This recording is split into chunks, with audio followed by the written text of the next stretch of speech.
भारतवर्ष युगों युगों से व्रत और त्योहारों का रंग मंच रहा है। इसकी अखंडता का प्रमाण गगन को छूते हुए स्वयं पर्वतराज हिमालय और दक्षिण में हिंद महासागर गर्वित स्वर से देते हैं, और जिसके साक्षी हैं इस पुण्य भूमि के कोने कोने में हर्ष और उल्लास के साथ मनाए जाने वाले हजारों व्रत और त्योहार।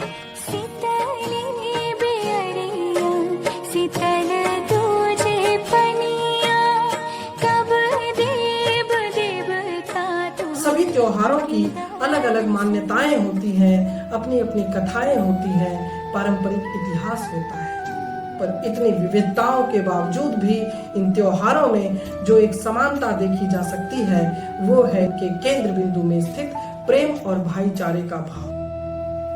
प्रेम, भाईचारे, आस्था और पवित्रता के साथ बड़ी धूमधाम से मनाया जाने वाला विश्व भर में अद्भुत और अद्वितीय त्योहार हमारे बिहार में मनाया जाता है, जिसे छठ कहते हैं।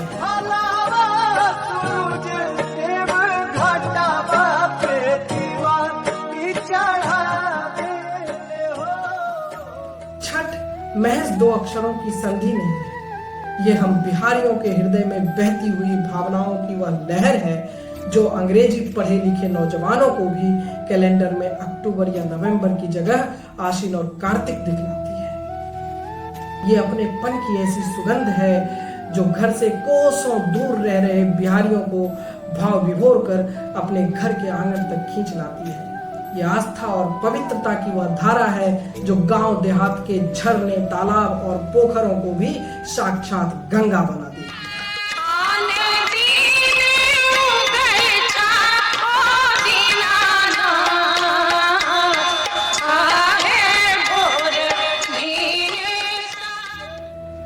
देश के अन्य प्रांतों में कार्यरत उत्तर भारतीय, खासकर बिहारी, दशहरा या दिवाली की छुट्टियों में घर नहीं आते, क्योंकि उन्हें इंतजार रहता है अपने गांव के मिट्टी की आवाज की, जिसे वो शारदा सिन्हा के गीतों में सुनकर बड़े ही आसानी से पहचान लेते हैं।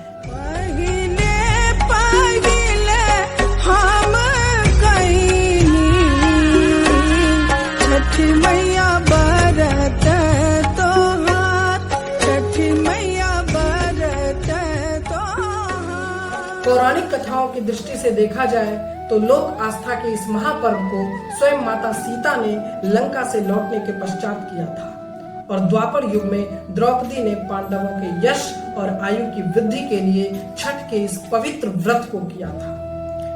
इन कथाओं में दानवीर कर्ण का भी नाम सूर्य की उपासना के लिए प्रसिद्ध है। महाभारत के अनुसार अंगराज कर्ण सृष्टि के प्रत्यक्ष देवता सूर्य के पुत्र माने जाते हैं।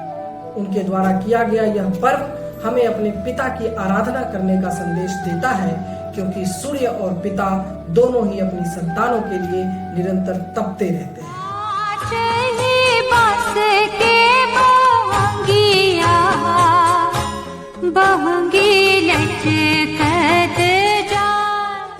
महाभारत के मौसम पर्व में एक कथा आती है कि जब भगवान श्री कृष्ण ने अपने पुत्र शांब के अनुचित कार्यों से क्रोधित होकर उसे कुष्ठ रोग का श्राप दिया था, तब शांब ने चंद्रभागा नदी के तट पर 12 वर्षों तक भगवान सूर्य की आराधना की थी, जिसके पश्चात छठी माता की कृपा से शांब को पुनः सुंदर शरीर की प्राप्ति हुई थी और छठ पर्व को आरोग्य प्रदान करने वाले महापर्व का गौरव प्राप्त हुआ।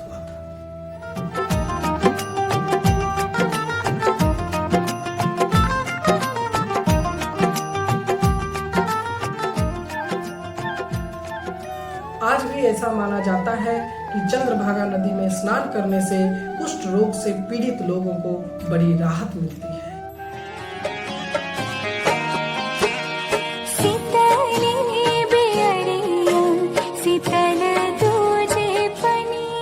इतिहास में भी छठ पर्व को आरोग्य और आस्था का प्रतीक माना गया है।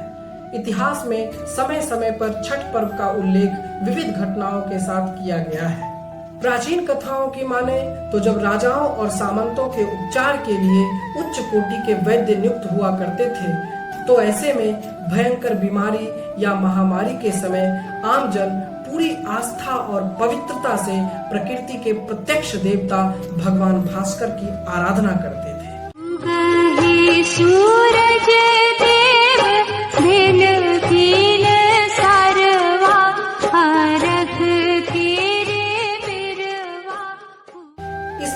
छठ का यह त्योहार आम जनों की आस्था और विश्वास का प्रतीक माना जाता है। छठ व्रत में सर्वाधिक आवश्यकता जिस आस्था, विश्वास और पवित्रता की होती है, उसका महत्व हम बिहारियों से अधिक दूसरा कोई नहीं समझ सकता। आस्था ऐसी कि 36 घंटों के निर्जला उपवास के बाद भी छठ व्रतियों को ऊर्जा की कमी तिल भर भी महसूस नहीं होती। विश्वास ऐसा कि अनजान घरों में भी जाकर बड़े अधिकार से खरना का प्रसाद खाने में थोड़ी सी भी हिचकिचाहट नहीं होती। और पवित्रता ऐसी कि सड़कों पर दंडवत होकर छठ घाट जा रहे व्रतियों के चरण स्पर्श करना बड़े ही सौभाग्य की बात मानी जाती है। इस व्रत में भक्त और भगवान के बीच पुरोहित रूपी माध्यम की कोई आवश्यकता नहीं होती। भक्तों द्वारा निर्मल मन से गाए जाने वाले भोजपुरी, मैथिली, अंगिका, वज्जिका तथा अन्य बिहारी भाषाओं में लिखित छठ गीत ही यहाँ वैदिक मंत्र होते हैं।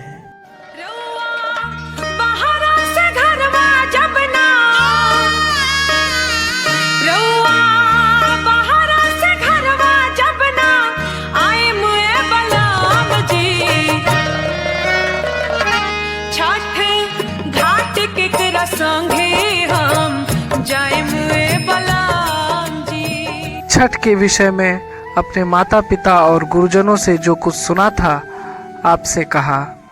अंत तक मुझे सुनने के लिए आपका हार्दिक आभार।